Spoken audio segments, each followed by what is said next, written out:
All right, y'all, a little post-game recap. Your Jacksonville Jaguars have fallen in Miami. Week 1, the Jaguars fall 20-17 against the Miami Dolphins. Walk-off field goal for Jason Sanders, who missed a field goal earlier in the game, shanked it earlier in the game. Was really ugly, but the Jaguars, they just could not keep it together after that Travis Etienne fumble. I put this one mostly on the offense for the Jaguars. Obviously, holding the Dolphins to 20 points is a huge win for the defense. You did have early on in the game, first half, Darnell Savage really missed an opportunity, and Tyreek Hill was streaking down the field. Should have been hit by Tua Tagovailoa for a touchdown.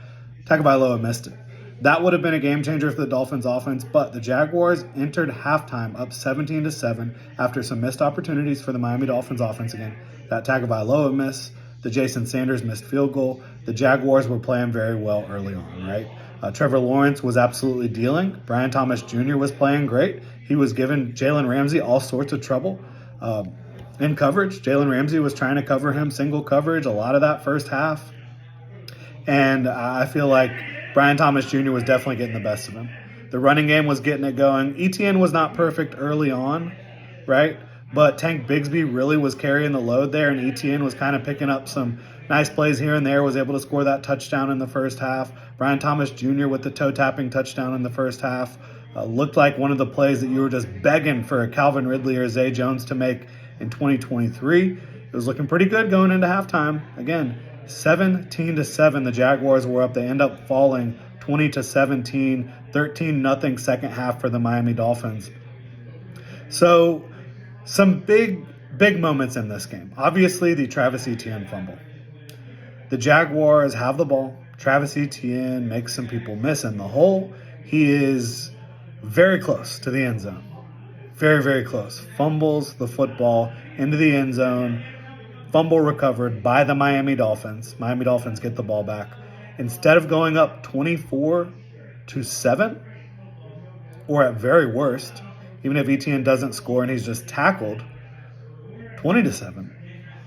The Jaguars turn the football over with the fumble, touchback, and then you see Tyreek Hill streaking down the field, able to beat Ronald Darby and Andre Sisco, which, of course, you expect.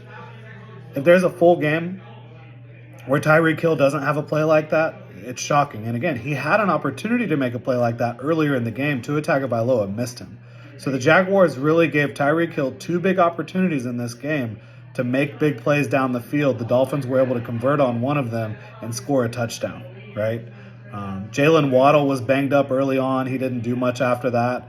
That was somebody who I expected to have a big game, but the Jaguars did a good job there. And obviously, going into the concussion protocol, or being tested for a concussion, I should say, Jalen Waddle was early. And I thought they would give Tyreek more attention than they did. I think they felt pretty confident after halftime. But you go from going up 24-7 potentially to it being a 17-14 ball game in a matter of moments. And then after that, the Jaguars get the ball back. They don't look super confident. They go for it on fourth down in their own territory. And somehow they're able to actually get off the field defensively after that. Force a turnover on downs by the Miami Dolphins, right? And so overall, looking at this ball game from an offensive standpoint, very good first half. Thought Brian Thomas Jr. was fantastic. I thought Trevor Lawrence was very good. Running game was getting the job done. Play calling was on point.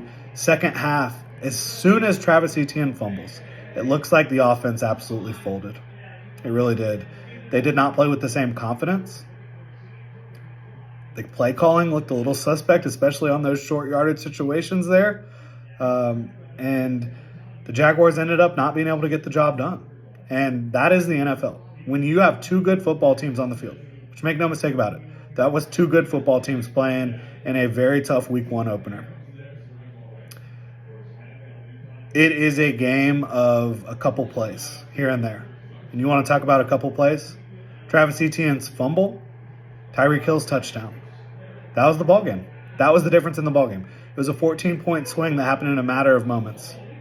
And the Jaguars offense, once that happened, they could not get back on track. They absolutely could not. And to me, that goes to coaching, your head coach, your offensive coordinator. The offensive line folded late in the game as well. Anton Harrison had a really tough day handling Jalen Phillips, who, coming off an Achilles, looks absolutely incredible. Jalen Phillips does. I mean, he was a serious problem coming off the defensive left side, offensive right side. Absolutely wrecking the game a little bit, especially late, getting that sack. Maybe Trevor Lawrence needed to get rid of that football late in the game, but it really did look like Anton Harrison could have done a much better job in that regard. So I thought that was frustrating. Another big situation here, Tyson Campbell went down late in the game on a play where he was called for pass interference against Jalen Waddle, who again came back in the game after being evaluated for a concussion. And Tyson Campbell, he got crossed up a little bit. It's tough to stick with a Jalen Waddle one-on-one across the field, middle of the field. He's out breaking, and Tyson Campbell grabs on for dear life and ends up having a little injury there, missing the rest of the game. And so subsequently after that, of course, Buster Brown is consistently targeted. You have Darby out there at one corner and then Buster Brown out there as well. And, of course, the Dolphins, being a smart team, a smart offense, smart quarterback into a Tagovailoa, they're going to target Buster Brown in coverage. That's what they did.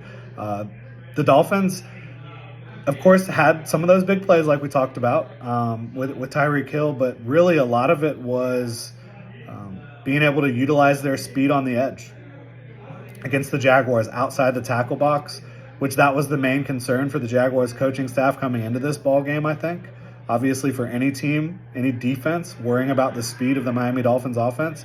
And in this game, instead of showing up consistently down the field, it was showing up in space close to the line of scrimmage, whether it was on some of those runs, some of those screen plays where they get the ball out quickly that hurt the Jaguars.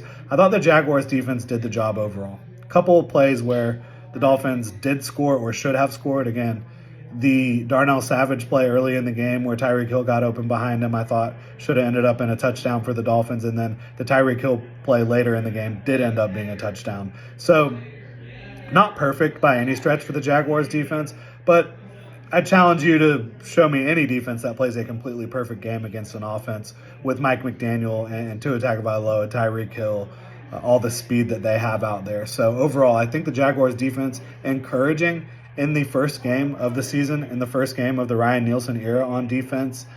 For me, I would give Brian Thomas Jr. the game ball. What he did early in the first half and throughout the game, obviously didn't do much in the second half, but the Jaguars offense wasn't on the field a whole lot in the second half, right?